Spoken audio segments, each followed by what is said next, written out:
పాదయాత్ర Karimnagar parliament లో ప్రజల ఆశీర్వాదంతో కార్యకర్తల యొక్క శ్రమతోని పూర్తి స్థాయిలో విజయవంతమైతే ఉన్నది.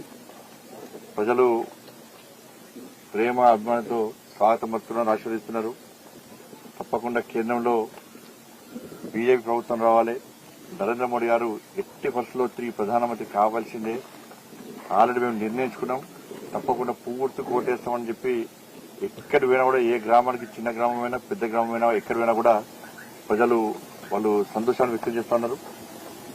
కానీ దేశంలో నరేంద్ర మోడీ గారి ప్రభుత్వం ఏర్పడడం ఖాయం. 350కి పైగా దాదాపు 370 స్థానాల వరకు భారతీయ జనతా పార్టీ బ్రహ్మాండమైన మెజార్టీతో గెలవబోతుంది. తెలంగాణ రాష్ట్రం కూడా 17కు 17 సీట్లను కూడా భారతీయ జనతా పార్టీ గెలవబోతున్నది వాతావరణం చూస్తుంటే. ప్రజాహిత యాత్ర ఈరోజు హుజూరాబాద్ నియోజకవర్గంలో నిన్న రాత్రి ప్రారంభమైంది. మళ్ళా 4th, 5th నరేంద్ర మోడీ గారి యొక్క బహిరంగ సభ ఉన్నది కనుక 2 days బ్రేక్ ఇచ్చి మళ్ళా 6th, 7th మానకొండ నియోజకవర్గం, మళ్ళా 8th నాడు శివరాత్రి సందర్భంగా ప్రజలకు ఇబ్బంది కాదు ఉద్దేశంతో 9th, 10th కూడా చొప్పద నియోజకవర్గం కూడా పూర్తి చేసే ప్రయత్నం చేస్తున్నాం. ప్రజాహిత యాత్ర ద్వారా ప్రజలు కలుసుకునే అవకాశం, ప్రజలకు మోడీ గారి యొక్క సంక్షేమ పథకాలు, కేంద్ర ప్రభుత్వం ఇచ్చిన సంక్షేమ పథకాలు, గ్రామాలకు ఇచ్చిన నిధులు, నేను పార్లమెంట్ సభ్యునిగా ఈ కరీంనగర్ పార్లమెంట్ చేసిన అభివృద్ది ఈ విషయంలో స్పష్టం చేసేటువంటి అవకాశం దొరికింది. మరి తెలంగాణ రాష్ట్రంలో ప్రజలందరూ కూడా మేము 6 గ్యారెంటీలను చూసి కాంగ్రెస్ 6 గ్యారెంటీలను అమలు చేస్తామని చెప్పి కాంగ్రెస్ పార్టీ హామీ ఇచ్చింది మేనిఫెస్టోలో. ఎందుకంటే తెలంగాణ రాష్ట్రం అప్పుల పాలైంది బీఆర్ఎస్ పాలనలో. ఈ అప్పులతో సంబంధం లేకుండా 100 రోజుల పాటు 6 గ్యారెంటీ అమలు చేస్తామన్నారు. 2,500 రూపాయలు మహిళల అకౌంట్లో ఇస్తున్నారు. 4,000 రూపాయలు ఆసరా పెన్షన్స్ ఇస్తున్నారు. 2 లక్షల రూపాయలు రుణమాఫీ చేస్తున్నారు. 15,000 రూపాయలు రైతు బంధు పేరు మీద ఇస్తానని చెప్పన్నారు. దాంతోపాటు ఇల్లు జాగా లేనటువంటి పేదలందరికీ 5 లక్షల రూపాయలు సాయం చేస్తున్నారు.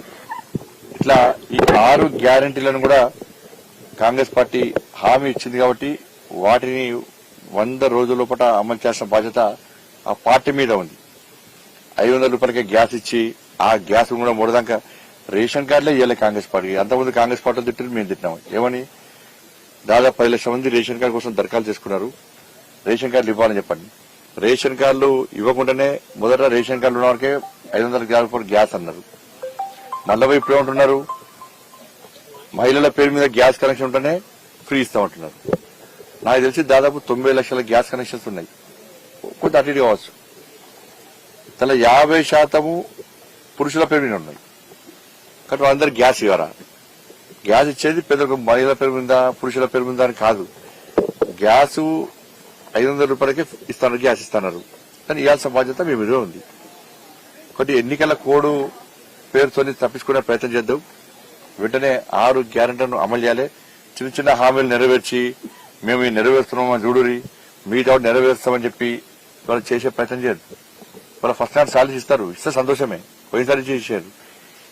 ఇది ప్రతి నెల తూచా తప్పకుండా శాలరీస్ ఇస్తామని చెప్పి ఇలా హామీ వెళ్తుంది కాంగ్రెస్ పార్టీ. ఎన్నికలున్నా ఎన్నికలు లేకున్నా ప్రతి నెల ఫస్ట్ హ్యాండ్ శాలరీస్ ఇవ్వాలి.